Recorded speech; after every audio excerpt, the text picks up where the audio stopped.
Hi, I'm Bruce Adolphe with episode 6.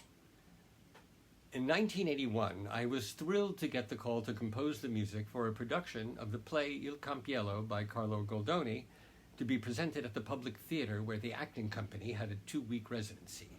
The director would be the Romanian luminary Liviu Ciulei. I went to the first rehearsal wearing a black turtleneck shirt under a tweed jacket, jeans, and boots. So did Mr. Ciulei. The moment we met, Ciulei said, "What are you wearing? Are you mocking me?" I had never met him, and I too was surprised that we had dressed in nearly identical clothes. He was 58, I was 26, and although I have to say to wear black turtlenecks in winter with sports jackets and jeans was not exactly unusual in 1981, I smiled and said, "A coincidence?" "Let's hope so," he replied. As Ciulei worked with the actors, I sat alone near the back wall of the rehearsal space with a yellow pad and some music paper in case I had some thoughts to jot down. Ciulei worked with physical gestures first, posing the actors and framing every moment like a photographer. This made me wonder what he might want from me musically, but I was excited, not worried. After the rehearsal, Ciulei said, "You should score the music for 6 musicians, and we will record it in a few weeks. See you tomorrow." At the next rehearsal, I suddenly had an inspiration. There could be a strummed lute with a bittersweet harmony and a fragment of a melody on a wind instrument that perhaps could be used to tie some of the scenes together, a kind of evolving motif that might work well with Ciulei's cinematic approach. I jotted it down on a piece of music paper.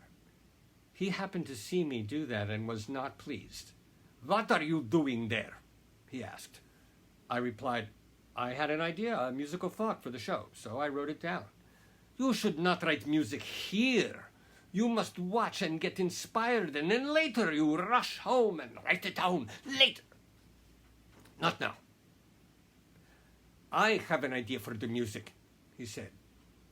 "You must use an Italian folk melody of the period. All the music must derive from it." Actually, this didn't sound like a bad idea, so I was encouraged. Then he said, "Here is the tune you should use. It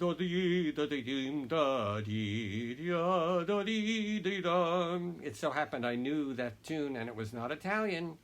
It was a famous Elizabethan melody, sometimes used in Hamlet for one of Ophelia's mad songs.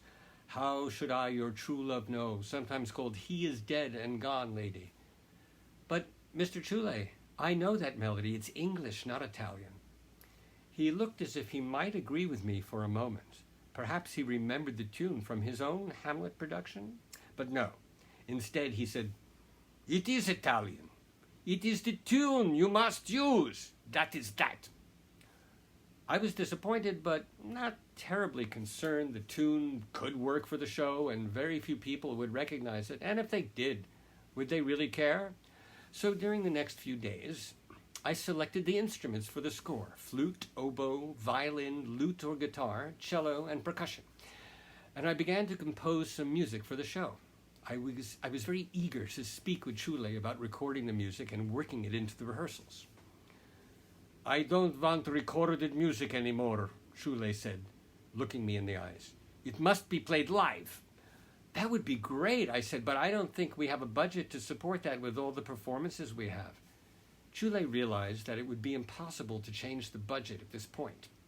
He thought for a moment, then snapped his fingers and proclaimed, "The actors will play the music. They will be a wandering band of street musicians. It will be beautiful."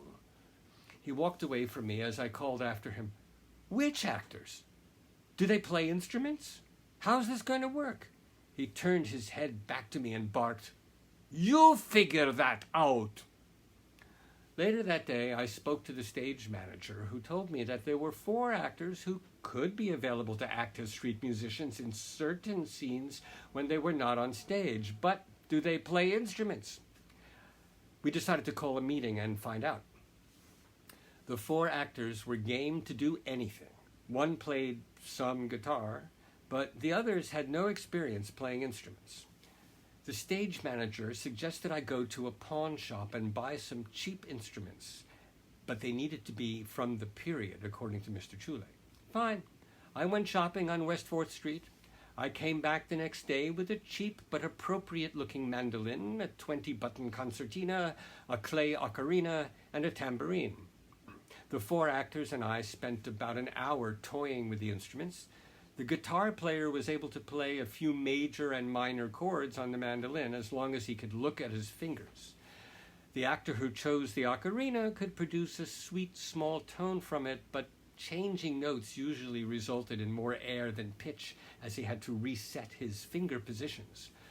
Once I had figured out some melodic patterns on the concertina, the actor assigned to play it quickly learned to move the bellows and press the right buttons, as long as he could visually check where his fingers were every few notes. The tambourine player had no problems. I went home and wrote music for this extremely limited ensemble, being careful to keep it as easy as possible to play. I could not write music the way I had hoped to for the show, but I was giving it my best shot under the circumstances. We met again 24 hours later, and I carefully showed each of them what they had to do. They were fast, and in less than 45 minutes, they played through the very, very simple music for Chule.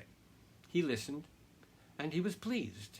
He massaged my right shoulder and said, "Good, good. This will work." There was a choreographer for the show, especially important for a scene in which Chule wanted the whole town to dance. Because this was a production of the acting company, the choreographer was none other than Anna Sokolow, who taught her method dancing techniques at Juilliard. She was no stranger to the theater, having been a founding member of the Actors Studio.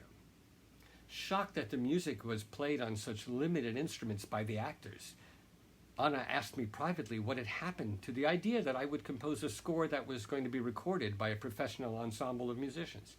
I explained how Chule had changed his mind, and she accepted the situation, although she was clearly not happy.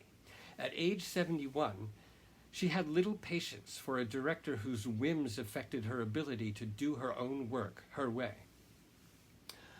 Anna gave the actors stunning yet simple movements that fit with the restrained folksy quality of the music made by the street musicians. After the actors had learned the dance movements and the street musicians were feeling very comfortable, Chule made an announcement. "I have a new vision for this scene. It is snowing. The street musicians wander in, and they are blind." They tried this, but the actors playing the concertina, ocarina, and mandolin had to look at their fingers occasionally in order to play the music. "Stop!" Chule shouted. "Do not look at your fingers. You are blind." They said they couldn't play the music without looking at their fingers. Chule turned to me and said, "Fix it." I collected the instruments and made some adjustments. I tuned the mandolin to a minor chord, so that strumming open strings would suffice for a one-chord scene. I taped up most all the finger holes, but one I left on the ocarina. I broke all the buttons, except one on each side of the concertina. Only the tambourine was spared.